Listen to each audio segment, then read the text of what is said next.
Welcome everybody to our regenerative leadership call for this month. I just want to give you a little detail stuff, which is our next call will be April 12th at 1 o'clock Central, 11 o'clock Pacific, and because Europe will be shifting forward in their time clock, it will be 7 o'clock instead of 6 o'clock if you're calling in from Denmark or Netherlands or Europe or whatever. And Shikai, what time is it in New Zealand these days? Are you calling from New Zealand? Yes, it's 7 o'clock. 7 o'clock in the morning. I've just got up. Early. Okay, good. So we'll do. So it will be April 12th, and Frank is going to be. I'll give him some time at the end. He's going to share some of his learnings and insights from a newly published book that he co-wrote called Systems Informed Leadership. So that will be our topic in April. And so we'll give you a little time to do a promo at the end. But now I'd like to introduce Shimrit James, and she is a co-author of the book, The Nature of Work. A new story of work for a living age, and she and her co-author Paul Miller have written a beautiful book on nature, and she's going to share some of her concepts and her journey and how it's changed the way she thinks, and she's generated a beautiful question for us as we move into small groups. So Shimrit, I'm just so happy to see you here and to have you share your thinking with us today. So thank you. Thank you so much, Kathy. I get like a little thrill every time you mention the book. It's so exciting for me to hear others that I respect talk about it. So thank you so much. I'm Shimrit James. I'm based in London, UK. My formal role is I'm Director of Knowledge for an organization called the Digital Workplace Group.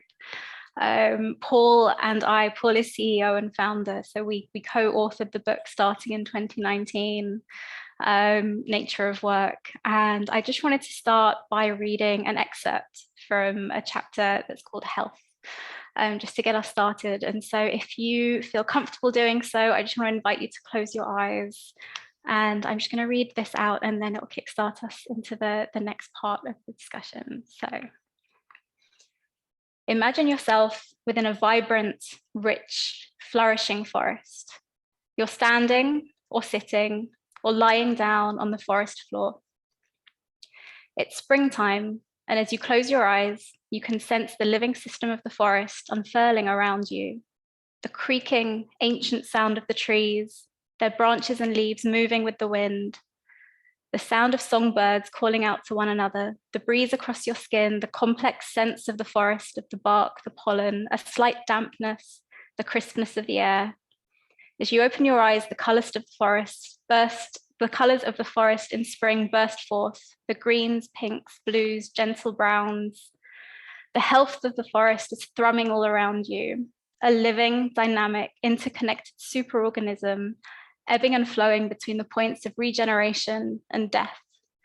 So many different elements must combine to make this ecosystem healthy.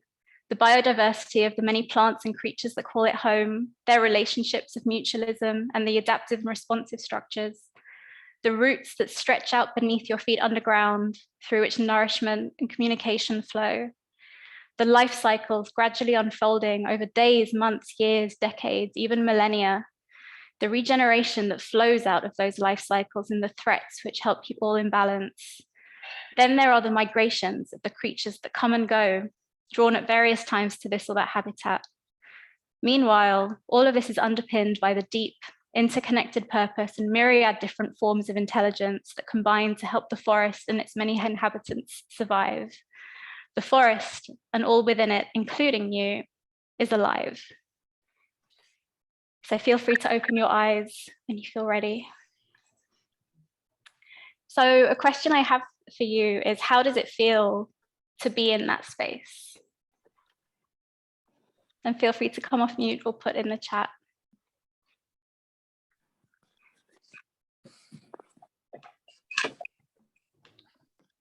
or just reflect silently?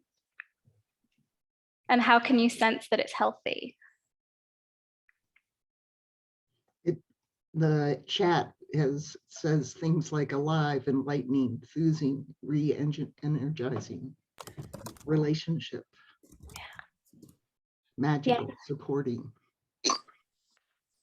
All those things.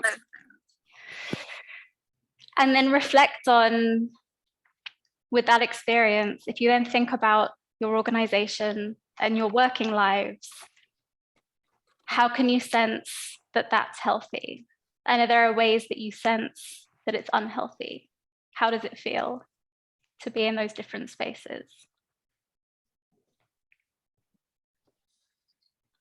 And this is partly inspired by the idea of an energy diagnostic that was shared in a session I did with Kathy and Sharon in January.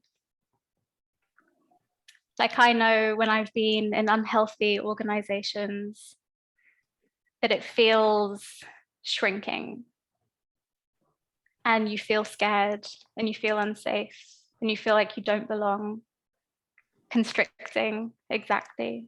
And when I have been in healthy organizations, it feels very similar to the things that you felt in that healthy forest. It feels vibrant, it feels soothing, it feels re-energizing, it feels supportive, it can feel magical. And so the reason I wanted to start with that was this correlation, this idea of the organization as forest is what inspired Paul and me to write Nature of Work. I live in London. I have limited access to nature where I live, but Paul lives out in the countryside in the UK, and he goes for walks every day in the forest with his dog. And it's how this question of how is an organization different to a forest emerged from him. And he brought that question to me, and we explored it over conversation. And we realized very quickly that the things that we love and connect with in a healthy forest and being out in nature, that idea of magic, the idea of connectivity, the idea of the sense of interconnectedness with everything is very similar to how it can feel in a healthy organization, which is nourishing. And so we quickly realized we wanted to explore that more. And, you know, we're a consulting firm. We focus on collaborative technology and the digital workplace. He had written books before that were very much focused on technology. And when he was thinking about what he wanted to explore next, the natural thing for him was, let's talk more about technology. This is a digital age with AI, there's robots, there's all that stuff. Let's explore that. But actually, when he started to unpick it and we started to have these conversations, it very quickly became apparent to us that we didn't want to write about technology. It's not what we were drawn to. Whereas this idea of the organization as a living system, which for me was brand new, like it was brand new for me. I didn't realize there was this rich history to the topic. And we weren't the first ones to come up with the idea at that time. Felt something that pulled me in so much and felt so passionate about the idea that work needs to be done in a different way. The way that we've been doing it up until this point is harmful, not just to us individually, but to the planet as well. And so we were drawn into it. And so we arrived at Nature of Work, the new story of life for a living age. And the more that I did research, the more I discovered people like Capra, Daniel Christian Wahl, Gareth Thomas even, the more we realized this rich history of the idea of being inspired by nature for practice, for work practice. And the deeper we got into it, the more it made sense to us. And so the way that we organized our thinking was we chose, and I'm just going to share my screen very quickly so that you can see it. We chose 12 elements inspired by nature, which you can just see here. So purpose, roots, habitats, biodiversity, relationships, structures, life cycles, migration, threats, regeneration, intelligence, and then finally health. And the idea was for each of those elements, we would look to stories of nature and be inspired and then say, if we think about work through that lens and with that language, how does our perspective change? How does practice change based on what we know at the moment? And what examples can we find in the real world? And so I'm not going to go through each one because we haven't got time for me to go through all 12. But what I did want to do is just focus on 3, just to give a little indication of how our thinking was able to change by using this idea in this language. And that was purpose, habitat, and cycles. So purpose was the first one that we explored. And the question that came to us is, how does a tree have purpose? Does a forest have purpose? And purpose can feel like such a human idea. But when we started to interrogate it and really think about it and explore it for nature, we realized that if you think, for example, about a seed and a piece of fruit, the fruit has multi-layered purpose. It serves the tree and the species of the tree because it has the seed, and it serves to propagate the longevity and the survivability of the forest and of the tree. And at the same time, it serves the health of the ecosystem. It gives nourishment to animals. It gives nourishment to the soil once it decays. And the more that we looked into this idea of purpose for nature and for ecosystems, we realized there's this dual purpose at play at all the kinds of different levels, where you've got that kind of self-insular idea of purpose, which is me surviving and me being able to thrive. But there's also this interconnectivity with the fuller ecosystem and how we contribute to the health of the overall system. And so for an organization, and we've seen this time and again, and I think we're seeing this trend, it was this idea of not only does the organization have a purpose to survive, but it has that purpose, which is how does it contribute to the health of overall society? How does it contribute to the health of people? And so for us, that became a way of starting to really understand and moving away from this idea of just shareholder value or just profitability or just what are the things that me as an organization that I need to survive without any care to the outside world. And so that was purpose for us. The second one that I wanted to focus on was habitats. And so there's a massive conversation at the moment, particularly in our circles, around the return to office. After everyone has been working at home, well, not everybody, because there are lots of key workers that haven't been able to do it, but a lot of people have been working from home the last 2 years. And now organizations want bums on seats back in the expensive real estate that we've paid for. And so much of the conversation we're having with our clients is how many days a week do we have people back in? Can we say it's 2 days, 3 days? How do we navigate that conversation? And what we have found is that with speaking the language of habitats, which is nature, we know that a creature's habitat is where it has everything that it needs, where it feels at home, to use our language.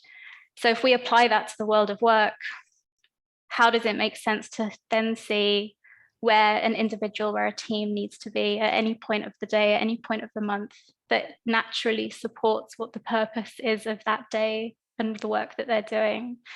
So as soon as you bring in that language, it's not just we need to get everybody back in the office. It brings the conversation and elevates it to what spaces are we providing? What spaces are we creating? Does it make sense for somebody to be at home because they have caregiving responsibilities or a disability, or they face microaggressions in the office potentially? I'm just checking everyone can hear me. Cool. Yes. Thank you. I just saw the chat. Cool. So it changes the conversation and it helps us understand our relationship with place and space and the impact that has on how we work and how we connect with each other. And then the final one I wanted to talk about was life cycles, and it's intimately connected to the idea of regeneration, but discovering the idea of nature's adaptive cycle, which I know has come up in previous conversations here, for us felt revelatory, and the idea of regeneration felt relatively, I can never say that word, like a revelation. And that idea of birth, growth, maturity, release, I know it has different language depending on the phase, and not just what does that mean for an employee where they are in their own life, how the employee is supported through the life cycle of their time with the organization, but also how is the life cycle of an organization itself considered? How is the life cycle of a project considered? And this leads into the organizing question that we're going to have. But for example, we, particularly in the West, we're so focused on the birth phase and the growth phase, not just for us personally in our own lives, but for everything from startups to the way in which we approach the material things that we use. But actually thinking through the idea of life cycle forces us to also think about that death phase and the endings phase, and to what extent is that being honored within an organization and actually thought through in a respectful way, because we know that within nature, there is no waste. And also everything comes to its natural end. Sometimes it's premature end, but it's a part of the cycle of life. And so to what extent are we integrating that thinking into the way in which we approach our organizations, our own working lives? And so for us, thinking through those 12 elements has been transformative, not just for the fact that we've written a book, which can be a slightly traumatic experience, as lovely as it is.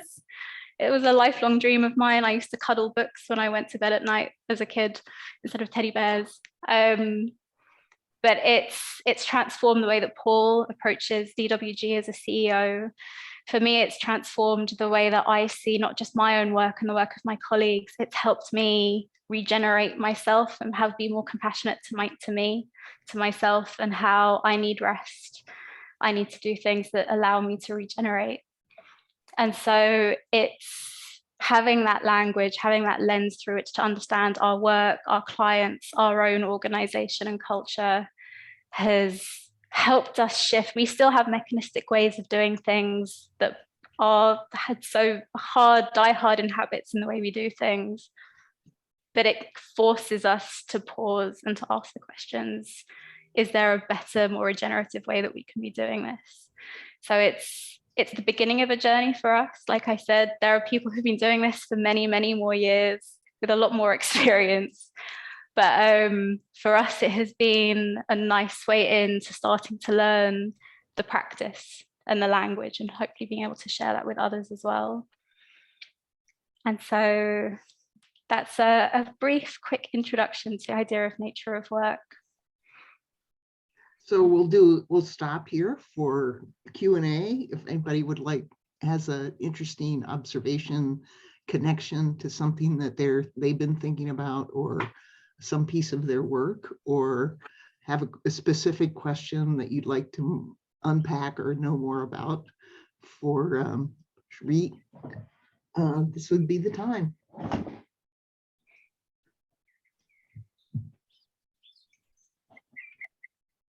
I know you were just going to share about those three. I was wondering if you could speak more about the intelligence facet of it. The other 11 made more sense to me as I was going through the book, but the intelligence one, I was curious about.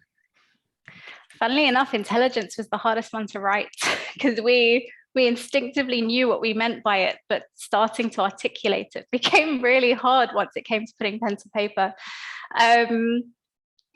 The point that we started from was, I think when it comes to intelligence, there's a very human-centric way of thinking about it, which is our intelligence is superior to everything else on Earth. And part of it is we also look to technology as being the answer to everything. We kind of infuse it with our idea of intelligence. There's all the fears within science fiction and culture that technology will become more intelligent than us and take over. There's so much within culture which is trying to look for superior forms of intelligence outside of Earth, whether that's aliens, AI, all of it.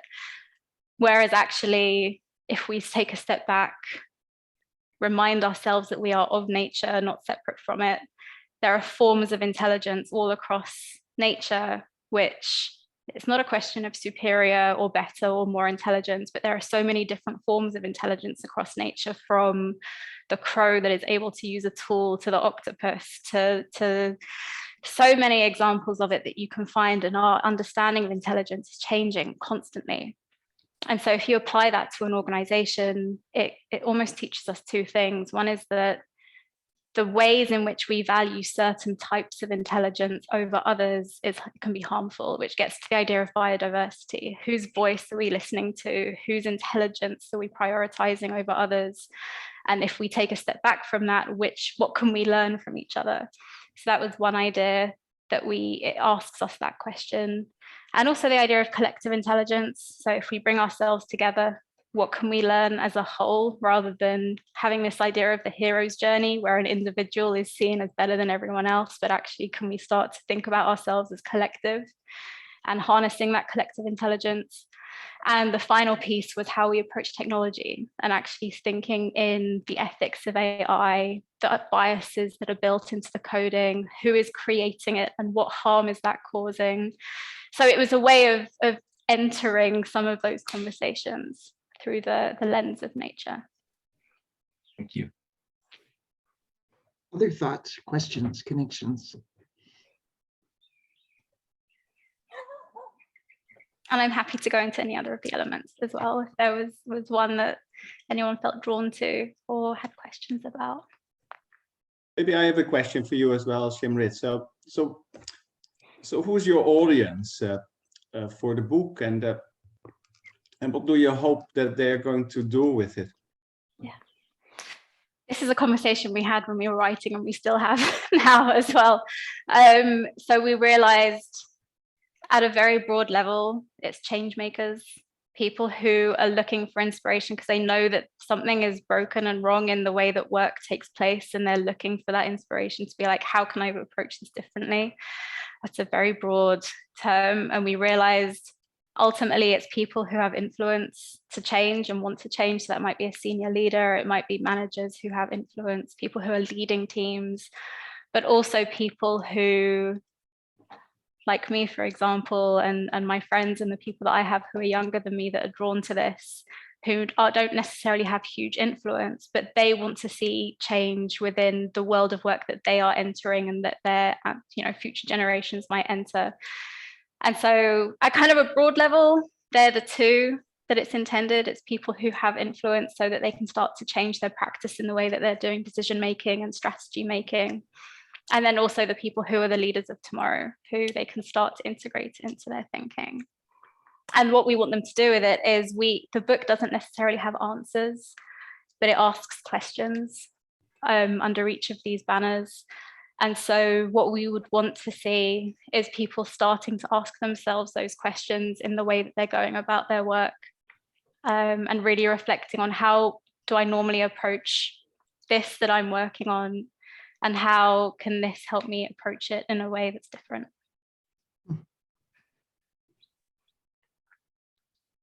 If I could, so, when you talk about change and your audience is change makers, they always say, and if you want to change the world, first change yourself.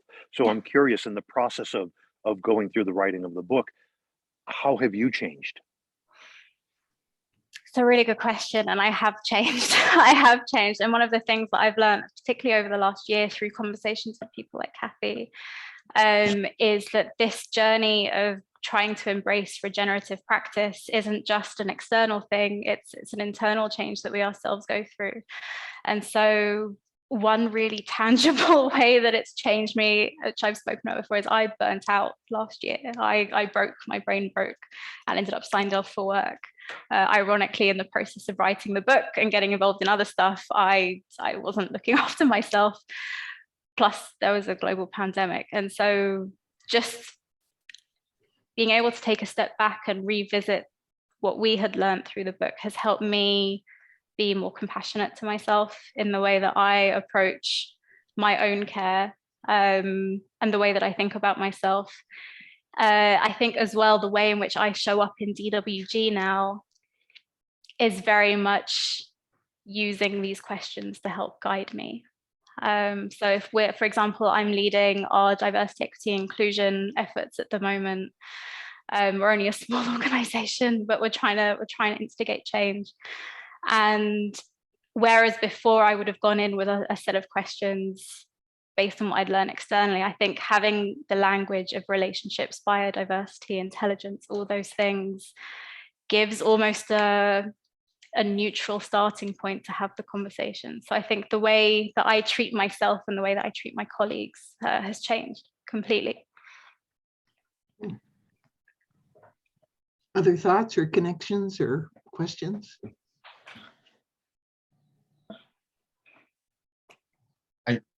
I'll ask another if nobody's in line. Question just about the intention of the design of the book. I know there's a number of other authors or would-be authors on this book. And this may win the award of most beautiful business book on my shelf in terms of just how gorgeous and intentional I feel the design was on this. Could you just talk a little bit more about some of those choices that you made and why you chose to make a book that looks like this? Yeah, of course. So our editor is also a photographer. So she did an amazing job in not taking the photographs, but sourcing the imagery. And from the very first conversation between Paul and me, we knew we wanted it to look like a coffee table book and not your standard textbook or business book. And that was because we wanted it to, the medium is part of the message. So if we want people to start to think differently about work, having this imagery and having it non-standard size was part of that. And so it entices people to pick it up, and then you get pulled in because of the ideas. And one of the things that we have found is children are picking it up and leafing through the imagery. And so we've heard of people sat with their kids looking at it together, and yes, they're drawn in through the imagery, but it then leads to a conversation about, well, what are the ideas in the book? I have friends who are never interested in my work ever buying it and talking to me about it and commenting on it. And I think as well, one of the that we know, biophilia, the idea that we're innately drawn to nature. Chris and I and Kathy were speaking before about this disconnect that we have from nature. Like I said, I'm in London. I have limited access right on my doorstep. But immersing yourself just in the imagery while you read it has a calming effect. We've heard a couple of people say it creates that sense while you're reading it. So to be able to calm the stress system that so many of us feel so deeply becomes a part of the experience is really important as well.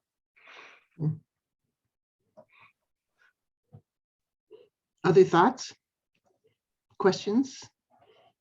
This is Marianne. I was struck with your comments about the habitat, because the comment about a creature's habitat is where what naturally supports their work, the work as nature or as humans, And so I think for leadership to be having to figure this out. Does everybody stay home? Does everybody come in? What happens? That's a wonderful framing of how to make some decisions if you have the flexibility to do so, in a way that makes some sense. And also, I think for nonprofit types or entrepreneurial types of folks, where I have young adults who, want nothing to do with an office setting, but they are doing big work and have big plans to do a lot of big work. And so what are the habitats that create and support the work? I love it. Thank you. One of the things that we found when we were writing that section in particular was the tendency is to focus on the office space, because it's what we're naturally drawn to. A lot of our work is based on it. But actually, when you think about warehouses, you think about the retail experience, that's not a healthy, supportive habitat for a lot of the people living there. We know somebody who worked in an Amazon warehouse in the UK during the pandemic, and he was sharing with us the experiences there. And that is not an environment designed to help people thrive. And so how can we actually start to challenge people? We know instinctively that that's not a good environment for somebody to be in, but this ramps up the conversation a bit more. And Shimrit, was there, just following on the habitat piece, was there any sort of suggestions in the book about how to navigate those choices of what habitat means? So in this age, it could be being at home and choosing to be at home. That's the most healthy habitat for me, going into an office, or other, it doesn't even have to be binary like that. How about meetings outside on the campus or everybody brings their iPhone or their laptops outside and has the meeting outside? Were there any of those kinds of conversations about the variety of habitat for work? I'm trying to remember off the top of my head, and I can't say yes or no without going back to the text, but I think there was, because I think it's very much the idea that it's not just home or office. There's this idea of third spaces. Mm-hmm. I think from memory, we spoke about the idea of public spaces and actually bringing people into communities so that you're not closed off either at home or in the office, but the idea that work becomes part of a community being able to thrive because you haven't got that drain from the local community of people having to commute every day, but it's a way of helping a local community thrive as well because you're not pulling them away from it. So from memory, it's something we explore. We don't get too deep into things like the technology. I did write a piece of research last year, which was more about hybrid working, which was an extensive piece that did look at how do you start to decide where is best for somebody to be, and not just an individual. One of the things that showed up in the research was you don't just allow or say to the individual wherever you work best, but it comes down to teams as well. And where does a team, what's the purpose of working together? Does it make sense for us to be all in person here based on what we need to do? Or the fact that we want a relationship build, does it make sense for us to be apart? So Great. Nice. That's really good. Mary Ellen, you want to do your, and then Martin. My question for you, Shimrit, is how do you see the concepts that you're discussing with us relating to organizations who have typically created that very traditional org chart, top down, side to side? How do they interact with each other? yeah, it's a really good question. It was interesting as we did a student talk last week to a group of MBA students, and one of the questions that somebody came up and asked me afterwards was, how do I do this in a conservative environment where I'm maybe a middle manager and I haven't got any influence? And the way that, well, number one, we know that that's hard. Kathy and the colleagues did a whole session on how to lead from the middle. But what we found is starting to think about things like root systems, starting to think about things like relationships when you're in that hierarchy allows you to start to interrogate things like, where does power lie? What are the relationships like? Are they toxic? How are we connected to each other through this idea of root systems, whether that's technology or culture, which kind of circumnavigates the idea of hierarchy.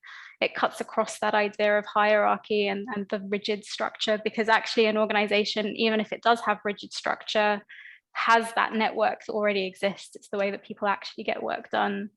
And so some of these ideas helps you start to surface it and to say, okay, what is the network that's connecting people? How can we energize it? Are there relationships that are healthy? And I think what we see as well is, and Kathy has mentioned this before, is where is the energy for change, and can we start there to start to push against some of the control structures? Martin. Yeah, just to support something that you said, we've started doing workshops. So I do leadership and team development stuff, and we do a little bit of a workshop, but then take them out into the countryside, up hills and stuff. And yeah, that really gets, it's this thing called anandamide, one of the neurotransmitters that starts connecting different parts of the brain. So they do start being more creative, collective, it builds collective intelligence, serotonin, oxytocin, all those good things. But I wonder, are we in danger of trying to make it too nice just because they're doing stuff that's not really worth doing, and that they're actually just debt slaves and stuff like that? Have we got to be careful of that we don't try to blur this thing so that we're kind of making it really nice and create good environments, but they're still doing rubbish work? What's your thought on that one? Yeah, and I can't remember where I heard it. I think it was somebody we had on our podcast called Celine. We were talking about the idea of well-being in work, and there is no point in trying to help people feel good about the work if the work they're doing is terrible and harmful for them. So this was the idea that loads of organizations at the moment are implementing meditation apps and all this kind of stuff to help people with their stress. But the cause of their stress is their workload. So rather than giving them apps, why not actually do the work to help them with their workload and the work that is making them stressed and unwell? And so what I would say for this is, it's why we start with purpose. It was very intentional that was the first element, and not further down the line, because it comes to, why are people working? And what satisfaction do they get from it? To what extent is it helping them thrive? And so that was the intention. That like that's the point that you start, and it's lovely to have an environment which is beautiful and has plants in it and all the rest. But if the work that you're doing is harming you, it gets to a deep part. It's not going to help you thrive. So yeah, I don't know if that answers it, but that's why we start with purpose. Yeah, very good. It does. Yeah, I've during my kind of research had found that one of the worst things you can do with a psychopath is teach them emotional intelligence, because they just because oh gosh, there's a thing here that I can use to leverage. But yeah, very good. Yeah, Perfect. the intention was, it's funny because Paul and I have I'm not going to call it an argument, I'm going to call it a debate about Amazon, for example, where he would say, well, there are parts of Amazon that are like, they're very good at sustainability and look at their beautiful new headquarters. And I would always come back with, yes, but their people in the warehouse have a portaloo to go in and are standing for. So, yeah. I'm wanting to protect some small group time.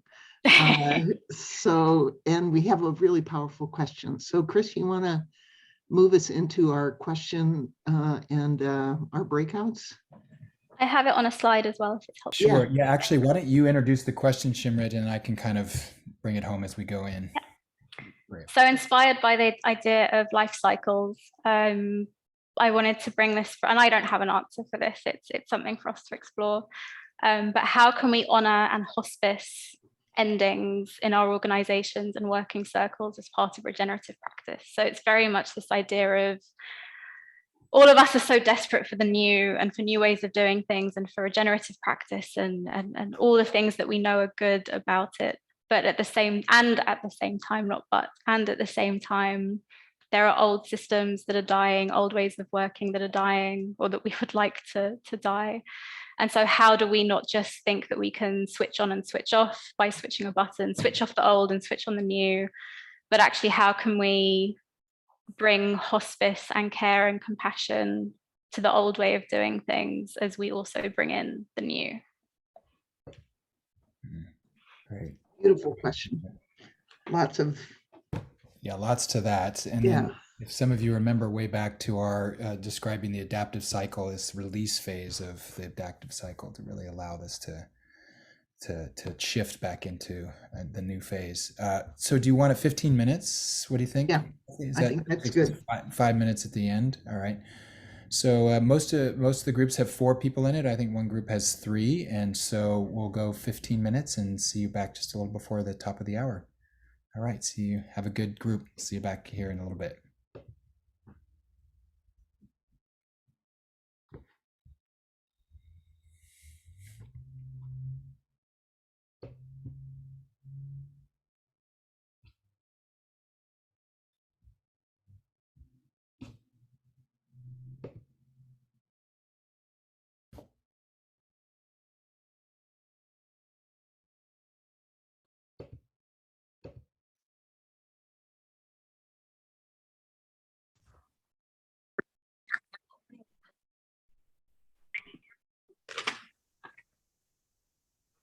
Hello, everyone. Welcome back.